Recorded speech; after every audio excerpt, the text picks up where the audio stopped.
পুনর্জন্ম জন্মান্তর, আত্মার আছে দিগান্তর।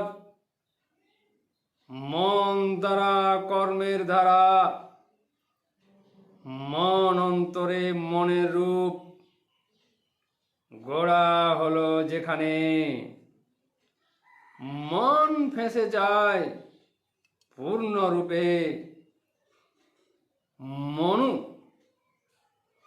চরিত্র চরিত্র গুণে।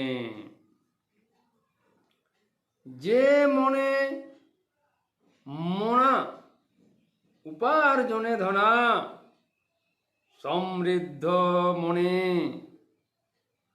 মন চরিত্র গুণে। মন হয় আত্মা, এক আত্ম হলে মন গুণে আত্মা হয়। জন্মান্তরে আত্মা জীবে প্রবেশ করে।